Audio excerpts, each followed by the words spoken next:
Hey, what's going on, y'all? We're going to cover Supplement 2. Now, we're going to have two subtopics for Supplement 2. One of them is going to be a little bit more fun, not really leadership-based, but we're going to cover one leadership-based subtopic here in Supplement 2. So the topic is going to be language. This one's going to most primarily tie in with the presence lesson, but there's a part of language that I always go over with my students, and a lot of them have been asking questions or saying, hey, this is something that we learned that was really important. So I wanted to cover that before it was too late. So first thing with language is, again, going back to presence. You want to make yourself known. You want to kind of own that group or own that room that you're in. And a lot of that's going to be based off the way that you talk. So some of that's going to be based off of your speed, the language, your motions, your body language. So I talk with my hands a lot, something I probably shouldn't do as much, but whatever it is, that's going to be kind of all part of your language. So make sure that when you're practicing or when you're in those sort of small unit level, talking positions, that you're working on your speaking, working on your body language, how fast you talk, how loud you talk, how clear you talk, and things like that. So that was all covered in presence, but something that we didn't really talk about was word choice. And some of this might be tied to that demographic leadership we've talked about in the past, but the choices of your words and the phrases that you choose to use in your language, that's going to go a long way with your group, or depending on the environment you're in, the team. So you need to really connect to them. If you start using phrases that they don't understand, then it's not going to get you as far as you think it is. A lot of this has to do with age. So people might use movie references. People might use phrases from older times. I'll say one of the ones that I used a lot was, I'm a huge That 70s Show fan, and Red Foreman always says, he was going to put his foot in someone's butt.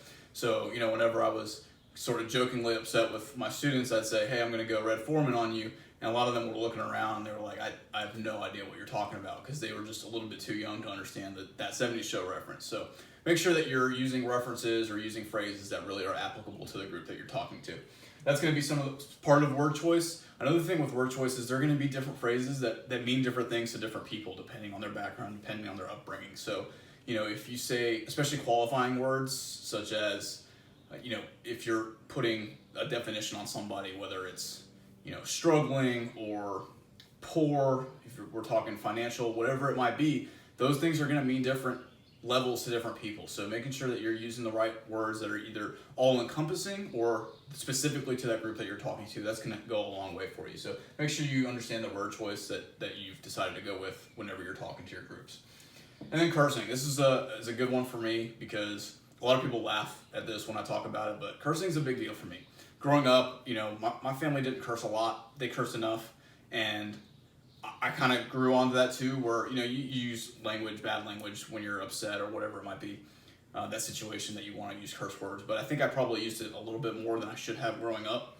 And my wife kind of brought me back down to earth when we started dating, and, didn't really appreciate the language. So that was step one for me to kind of fix that. But then it really got me thinking of, why do we use bad language so often? Especially you see it on TV all the time, you see it in movies all the time. And I think we use it for dramatic effect a lot, but I also think we use bad language, like profanity, as a filler. I really noticed that, especially in the military. People use curse words to fill spaces. So we've talked about in previous lessons using or staring at the sky or things like that to break up thoughts.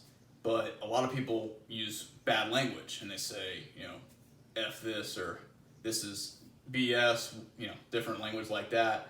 And it got me thinking that, why do we really use bad language so often? So what I've always challenged my groups is to limit the bad language. And I'm not saying to get rid of it, and it's not a moral thing. It's not like a religious thing where, you shouldn't use curse words. That has nothing to do with it. Now, if that's part of it for you, then that's great. That's something, an added reason not to use that bad language. But what it really came down to me was, the first part is that it just makes you sound uneducated and that you don't really know what you're doing. So if you constantly are using bad language, then you're not understanding how to really phrase things, or you're not communicating very well. So maybe that's a sign of yourself, and say, I'm not really doing my job very well, and that's why I'm saying, curse words a lot. And the other part of it is that if you use curse words all the time, then when you're really upset or where you really want that dramatic effect, it's not going to be present. Because if you drop the F-bomb every other word when you're talking to your folks, and then you're really ticked off and you say, you know what, F this or F that, they're going to be like, well, whatever, he uses that all the time. But if you never curse, and if you really don't use foul language very often, and then you're pretty upset with your team and you start cursing, they're going to know that you're upset. All right, that's definitely been the case for the last probably few years for me since I've started really understanding the use or non-use of bad language. I've noticed that when I'm in meetings or groups with my team and I start cursing, they know that I'm either really upset or really passionate about it. So it's definitely something I would recommend. And then it's not great for families too. You don't want to bring that kind of language home for your kids. And like I said before, I'm not a father. I hope to be one day, and it's just not the type of language you want to bring home to your families. So that's just another reason not to use curse words as frequently as possible. So there's the language part, and then I get questions all the time, even from friends and stuff. The NFL draft is coming up here in a couple weeks. Hopefully it happens because it's definitely something we're looking forward to, with the downtime in sports going on. And, a lot of people just ask me, like, what my thoughts are on the draft. I'm not a professional, and I never have been, and I never will be, more than likely. But there's definitely some things that I notice, just being a sort of a slightly more than casual football fan. So first thing I want to talk about is the QBs in this draft. So a lot of people are really high on Joe Burrow, and Tua is a kind of a question mark because of his health. And then you have Jordan Love is out there if you've been watching sports and everything, and everyone's comparing him to Patrick Mahomes, which I think is crazy because I think Mahomes is a once in a generation talent. But my thoughts on this draft is that I really don't love any of them. I don't know if any of them are real game changers. I think if Tua was healthy, he might be. But when you look at his track record, he hasn't finished a full season. He hasn't been able to compete for a full season completely healthy.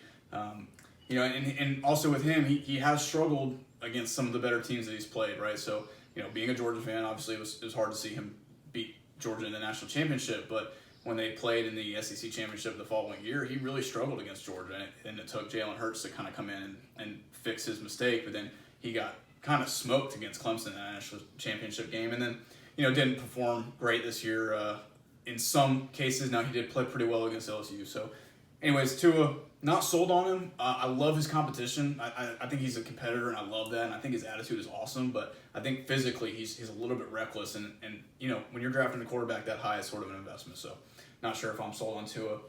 Joe Burrow, I don't know what to think about him completely, to be honest. I think he's also a competitor, and I really love his attitude. But he doesn't have a full body of work to kind of lean on. And I'm not sure if, maybe he was the product of a really good system at LSU with Joe Brady, and he just put in a really good position. He has some really awesome receivers and has some really good talent around him. Not sure, what to think about him.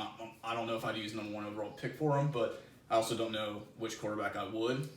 That being said, I do like Justin Herbert a lot. I think he's got it. I think he's got everything that you kind of look for in a quarterback. Now, I don't know any of these guys, and also all these guys are better athletes than I could ever imagine being. But I think Justin Herbert's kind of got those traits that you really look for to being a leader and kind of leading a football team. So my go-to guy would be Herbert, and then obviously coming from the Georgia bias here, I love Jake Fromm a lot. I think he's definitely short on the arm strength, but mentality-wise, he's there. I think he's got to be probably the smartest quarterback in the draft. So a team like New England, I could see picking him up and potentially competing for a starting position day one. And if you surround him with enough good weapons, he could probably do something special.